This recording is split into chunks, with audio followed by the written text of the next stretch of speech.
Pulso Publiko. Kumusta na kayo mga kapulso? Kuya Noel Cabobos pong muli, no, sa programang Pulso Publiko. Siguro nagtataka kayo kung bakit nawala ang Pulso Publiko. Actually mga kapulso, inaayos na po natin yung ating programa at magbabalik na naman po tayo on air mga kapulso. Pero sa bagong bahay na po ito, no, sa Aklan News Channel na, no? Meron na po tayong opisina dito sa Kalibo and inaayos na lang po natin para maibalik natin ang ating programang Pulso Publiko, tulong sa ating mga kababayan, especially dun sa mga nangangailangan ng suporta, no, ng ating programa, yung mga lumalapit sa atin sa kanilang mga hospitalization, lumalapit sa mga gamay-gamay nga problema na pwede nating tulungan, ibabalik po natin yan, mga kapulso, no? Again, sa bagong bahay na po sa Aklan News Channel. So, wait for it mga kapulso. By the way, nandito tayo ngayon, no, sa may Puok Port. Alam nyo po ang Puok Port, ito po yung matatawag natin ngayon na Roxas Boulevard of the province of Aklan, no? Roxas Boulevard dito sa bayan ng Kalibo. Ngayon is 1:21 in the afternoon. Ano ngayon? Pulso Publiko. 1:21. Tirik ang araw, no? Tirik ang araw. Pero napakahangin mga kapulso. At malamig. Kaya nga nag-jacket tayo. Malamig.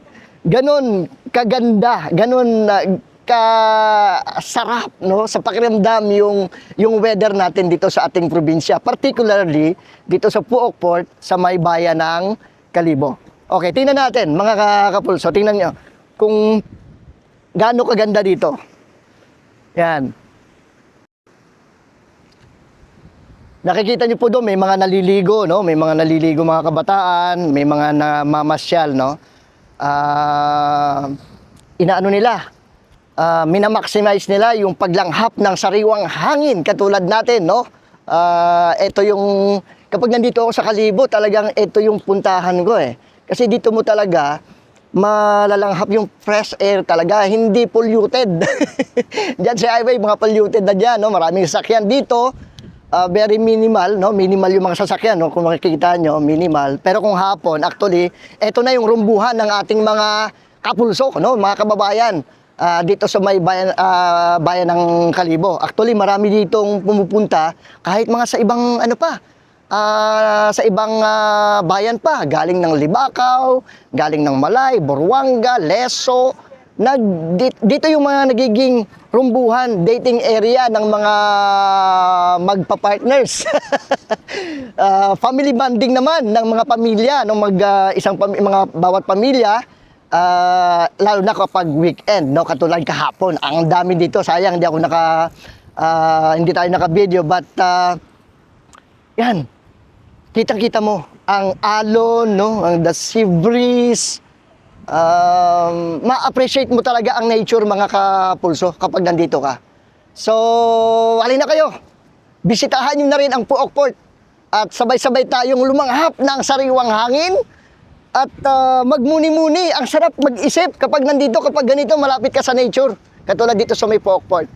So again, kita-kits tayo, no? Malapit na. Malapit na, mga kapulso, no?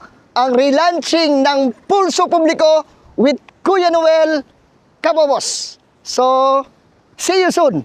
Kung anong channel nyo makikita sa TV, kung anong mga channel yan, at anong social media platforms. Of course, may YouTube din tayo, but halos lahat, no? Ilalunch na natin yan very soon, mga kapulso. So, kita-kits! Sa bawat kwento ng hinaing at pangarap, may tinig na handang makinig ng tapat. Pinupuri ang mabuti, ginagawang inspirasyon, nilalaban ng mali, ang puso'y may dedikasyon. Huwaran ng lakas, sa katarungan pumapanig. May puso para sa api, sa totoo'y tumatangkilik. Handang kumilos para sa bayang nangangailangan. Sa serbisyo publiko maaasahan sa bawat laban. Pulso Publiko, tinig